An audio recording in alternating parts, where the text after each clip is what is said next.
Hello, everyone. This is Monique Lynelle, and I'm back for another Monday motivation.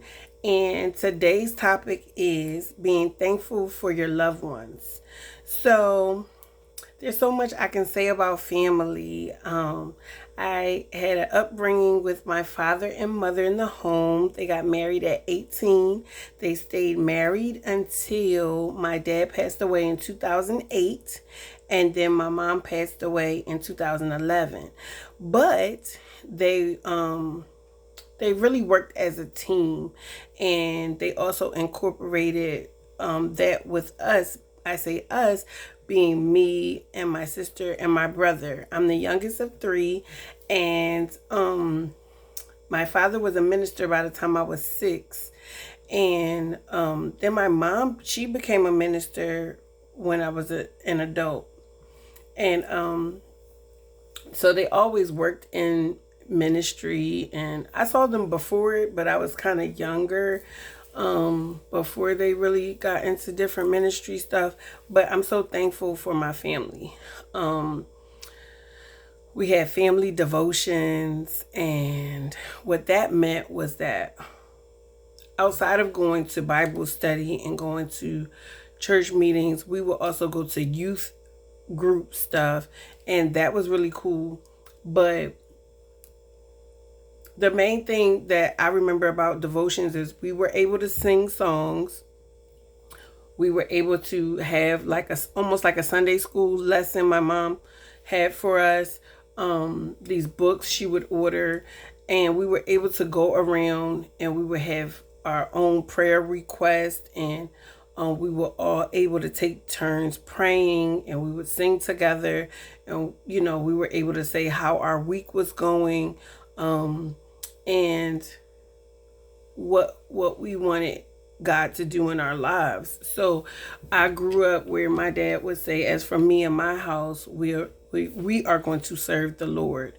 And so that was very important and pivotal, to have a man of God in my home that would pray with my mother, pray over us as children, and be the head of the household.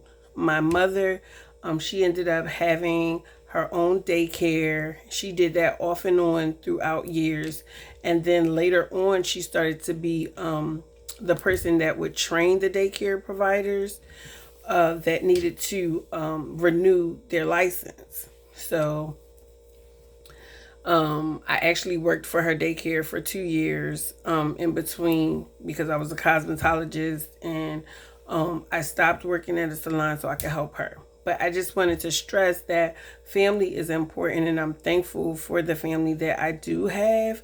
I just celebrated with my grandmother and saw some of my aunts and uncles and my cousins. My grandmother turned 90, which is a big birthday, and when you've lost other people in your life and you still have someone, when we could get together to celebrate, that's something that should happen more often. But some of my cousins I haven't seen in years, and we've been doing different things. Some of them have families now, but I'm very thankful for them.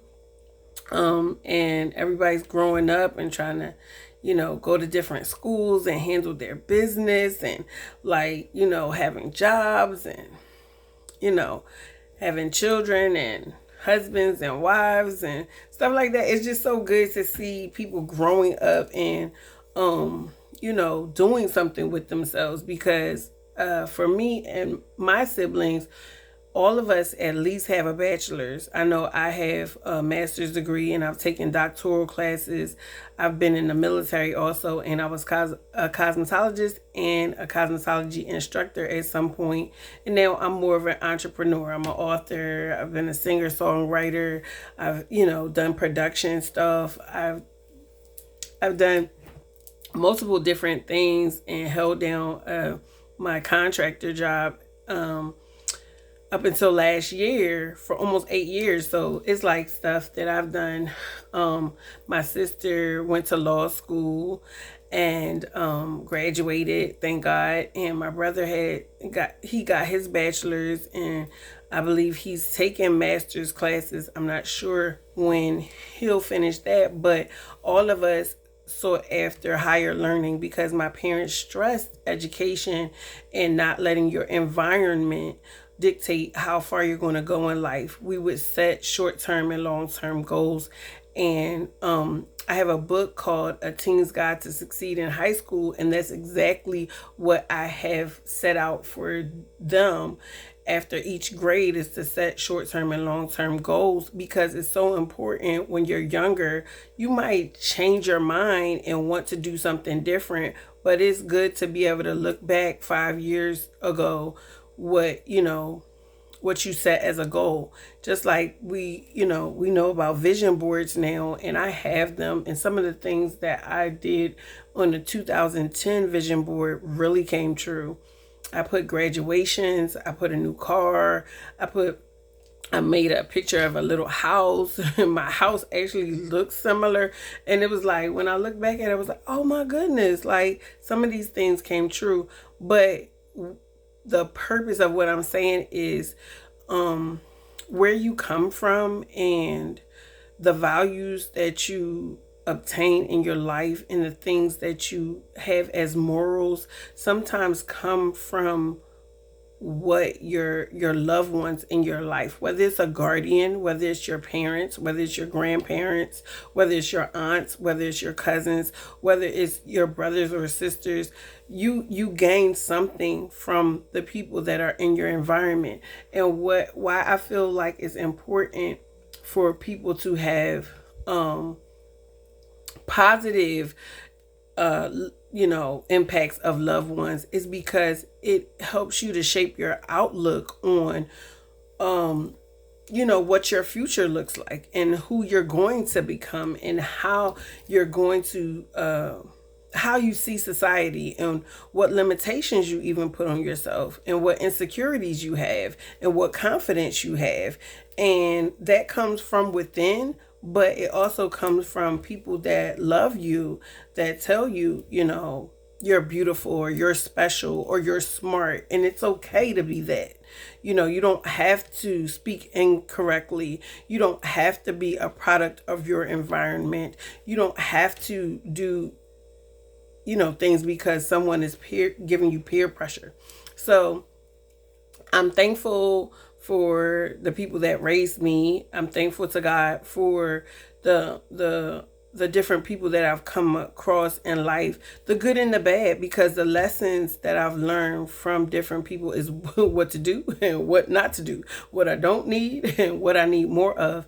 And supporting each other can help to build a village for someone and allow them to feel safe with speaking to certain people. Now, everyone, you can't trust with everything. And so you have to learn to pick and choose, and that's where spiritual discernment comes in and your insight with people in life, also emotional intelligence. But your loved ones that you keep close to you in your inner circle should be people that you can relate to, that you can trust, that you can talk to about some of the hard issues and some of the general things, and also to be able to have fun with. So I just want to leave you with that. And I'm just thankful for the loved ones that have been in my life, and I look forward to having some more relationships and friendships and people in my life. But I want to attract more of what I'm putting out, and I want people to have a good outlook. Look at someone's character if you're not related to them, right? Because you can't change who you're related to, but you can change how they affect your peace and how they, how they're able to support you. Some people want to, some people would like to, but some people aren't able to, not in the way that you need to. However, the energy that you can put out, if that's what you want to receive back, then you can try to stay positive and support other people without expecting them to do that for you. And then if they do that for you, then you know it has returned to you, you know, and it's deserving. But sometimes if you just think, let me treat this person how I would want to be treated, maybe I should take interest in them outside of whatever it is. So if you're in church, outside of church, or if you're at work, maybe outside of work, like, you know, have a conversation or support somebody in another way. And that helps to build rapport and relationship, right? And some of those people that might not be blood related to you become your loved ones. So it doesn't necessarily mean, even if you've been a foster child, even if you've gotten adopted, your new adoptive family might be closer to you than your birth family. And those are considered your loved ones. So you want to cling to those that are going to support you and uplift you and be there for you through the highs and the lows, not just somebody that wants to see you fall or somebody that wants to jump on the bandwagon as soon as you're doing something well, right? So I say God bless you and thank you for all the loved ones in my life. And I pray that you all have a blessed week. All right. This is Monique Lynelle. Over and out. 10-4.